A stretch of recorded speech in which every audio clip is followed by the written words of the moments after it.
Os dados de inflação no Brasil e nos Estados Unidos são os destaques da semana, que começa no dia 10 de julho. Comentários de integrantes do Federal Reserve, o Banco Central americano, também devem ser acompanhados pelos investidores na semana que vem. Vamos começar pela agenda internacional. Na quarta-feira, dia 12 de julho, o Departamento do Trabalho americano vai apresentar os números do Índice de Preços ao Consumidor do mês de junho.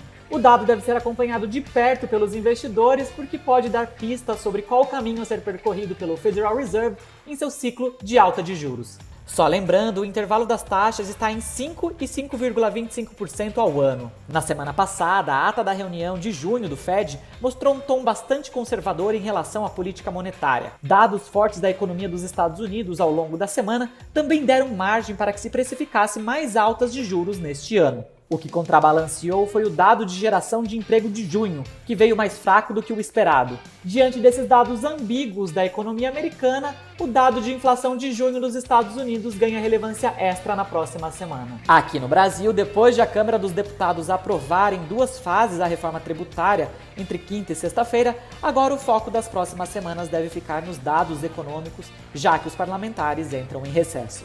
Nesta semana, portanto, atenção especial deve ser dada à divulgação do IPCA de junho, na terça-feira, dia 11 de julho. Por si só, o indicador de preços é relevante para os agentes financeiros, mas com a perspectiva do início do ciclo do corte de juros pelo Banco Central, o dado ganha ainda mais peso. Com as expectativas de inflação caindo semana após semana, o indicador é fundamental para a próxima decisão do Comitê de Política Monetária, o Copom, no início de agosto. Para quem não acompanhou os acontecimentos da semana passada, aqui vai um resumo. Apesar das incertezas em torno da agenda econômica, com pautas travadas no Congresso, a Bolsa Brasileira iniciou a semana em alta, com ajuda especial de ações ligadas à economia local.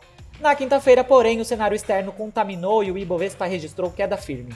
Alguma recuperação, no entanto, foi observada na sexta-feira após a reforma tributária na Câmara. O dólar, por sua vez, iniciou a semana em alta, em meio à baixa liquidez por conta do feriado do Dia da Independência nos Estados Unidos. O movimento altista se manteve firme ao longo da semana em meio à realização de lucros pelos investidores e um cenário mais incerto no exterior. Ainda que a sexta-feira tenha sido marcada pela queda da moeda americana, o saldo semanal do dólar foi positivo. Já os juros futuros iniciaram a semana em queda em meio a mais revisões para baixo das expectativas de inflação. No meio da semana, diante de incertezas no exterior e com a pauta econômica travada no Congresso, houve realização e os juros subiram.